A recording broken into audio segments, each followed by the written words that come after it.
ভিডিওর শুরুটা দেখেই বুঝতে পেরেছেন কৃষ্ণনগর রাজবাড়ি, যেখানে পশ্চিমবঙ্গের প্রথম জগদ্ধাত্রী পুজো শুরু হয়েছিল ১৭২২ সালে রাজা কৃষ্ণচন্দ্রের হাত ধরে। আজ আমি সেখানেই গেছি এই জগদ্ধাত্রী পুজো দেখতে। পুরো ভিডিওটা দেখুন, আর ভিডিওটা কেমন লাগলো অবশ্যই জানান কমেন্ট বক্সে। সো আমি এখন রয়েছি বেলঘুরিয়াতে। এখান থেকে যাচ্ছি কৃষ্ণনগর লোকাল ধরে কৃষ্ণনগরে। আজকে জগদ্ধাত্রী পুজোর নবমী তিথি।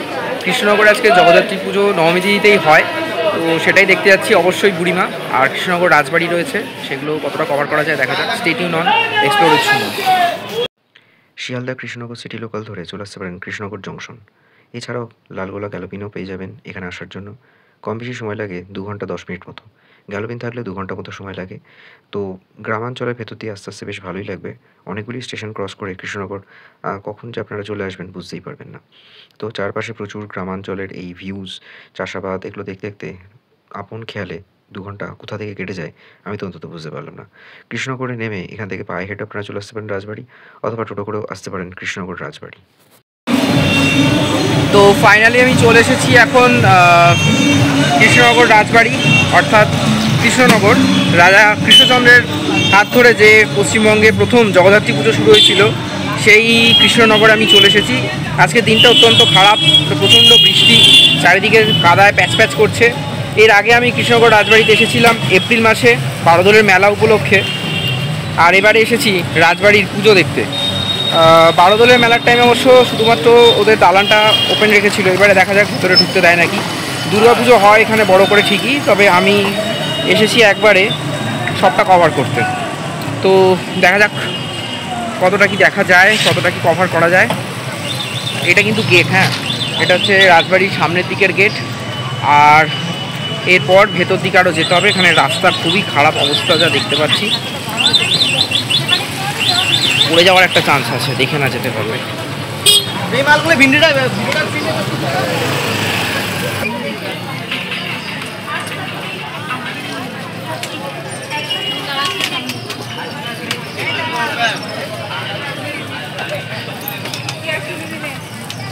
এটা হচ্ছে কৃষ্ণনগরের রাজবাড়ির মাঠ, এখানে মেলাটা বসে।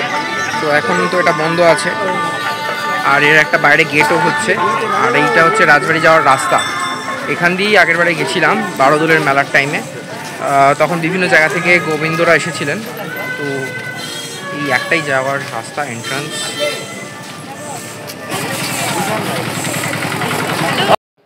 বলে রাখা ভালো যে এই রাস্তাটা দিয়েই সবাইকে যাতায়াত করতে হয়, মানে দুর্গাপুজো বলুন বা বারোদলের মেলা বলুন, জগদ্ধাত্রী পুজো, এইসব সময় যে রাজবাড়ির ভেতরে ঢোকার যে এন্ট্রিটা সেটা এটা দিয়ে হয়। বাঁদিকে রাজবাড়ির যে প্রেমিসেসটা রয়েছে সেখানে এখন একটা নার্সারি মতো হয়েছে, সেটা লিজে দেওয়া রয়েছে। আর এই রাস্তাটা এটারও দেখলাম, মানে বর্ষা বা বৃষ্টি হলে যে রাস্তাটার যে কী করুণ অবস্থা হয়, যাতায়াতে ভীষণ প্রবলেম হয়।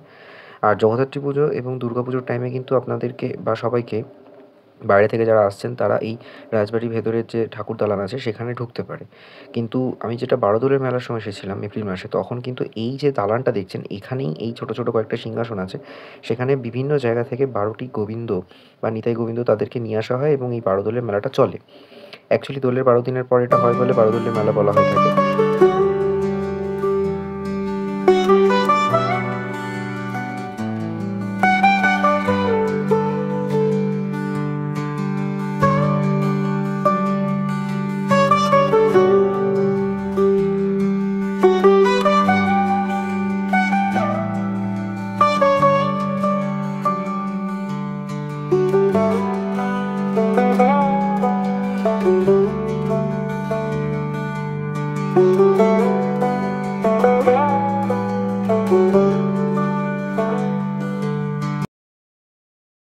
দুর্গাপুজো বা জগদ্ধাত্রী পুজোর সময় আপনাদের সবাইকে এই ভেতরে দুর্গা দালানের ভেতরে বা পূজা মণ্ডপের কাছটাতে যেতে দেওয়া হয়, যেখানে কিছু অল্প সংখ্যক সংগ্রহশালাও রয়েছে রাজবাড়ি।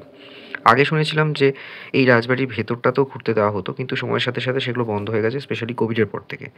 এটাও শুনেছি যে পরবর্তী সময়ে নাকি সিআইএসএফ নিয়ন্ত্রিত কিছু একটা প্রজেক্ট করার কথা আছে সেন্ট্রাল গভর্নমেন্টের থেকে, যেটা মেবি হেরিটেজ ঘোষণা করা হতে পারে। হেরিটেজ ঘোষণা করার পর হয়তো এটাকে ভিজিটিং করা হতে পারে, যার জন্য 30 টাকা নাকি কুপন নেওয়া হচ্ছে। তো এটা হচ্ছে রাজবাড়ির ভেতরের অন্দরমহল, মানে ঠাকুর দালানের অন্দরমহল। এখানে মূলত দুর্গাপুজো বা এই জগদ্ধাত্রী পুজো এগুলো হয়ে থাকে, আর তার সাথে কিছু সংগ্রহশালা রয়েছে।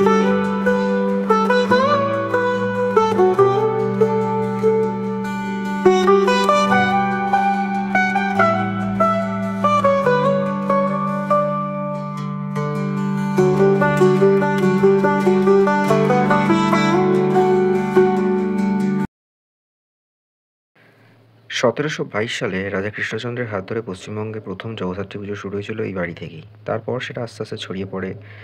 কৃষ্ণচন্দ্রের আ মন্ত্রিসভায় যারা দেওয়ান ছিলেন তারাও নিজেদের মতো করে তাদের যে স্বত্ব দেওয়া হয়েছিল সেখানে তারা জগদ্ধাত্রী পুজো শুরু করেন। সেটা চন্দননগর আছে, সেটা আরও বিভিন্ন জায়গায় আছে, ভদ্রেশ্বরে আছে।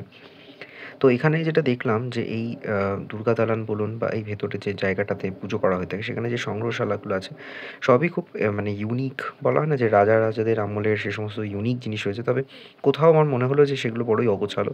সেটাকে আরেকটু মেইনটেইন করে আরেকটু সুন্দর করে যদি প্রেজেন্ট করা যেতে পারত তাহলে জিনিসটা আরও বেশি মানে গ্রহণযোগ্যতা পেত, বা হয় না যে আরও বেশি মানে কম জায়গার মধ্যে প্রচুর জিনিস রয়েছে।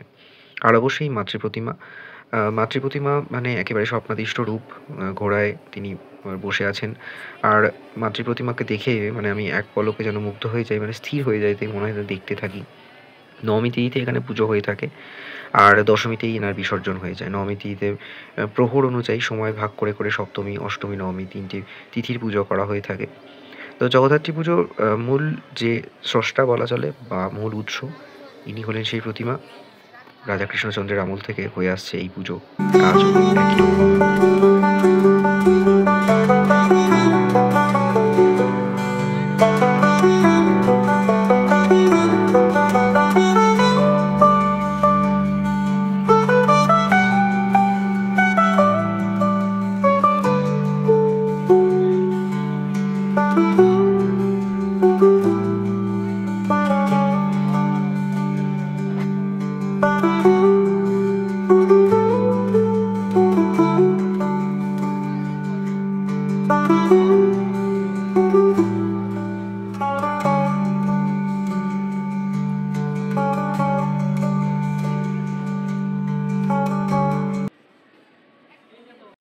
বছরের অন্য দিন আসলে হয়তো এই জায়গাগুলো দেখতে পেতাম না, যে ভেতরে এত সুন্দর সব কারুকার্য বিশিষ্ট সংগ্রহ জিনিস রয়েছে, যা ব্রিটিশ আমলের থেকে বা তারও আগের থেকে রয়েছে।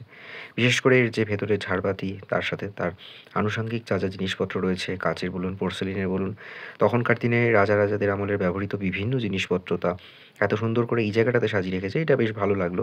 একটা কাচের জায়গার ভেতরে সুন্দর করে সে সময় টেলিগ্রাম, টাইপে রাইটিং, এই সমস্ত কিছু জিনিস রয়েছে, যা একেবারে ইউনিক এবং অ্যান্টিক পিস বলা চলে।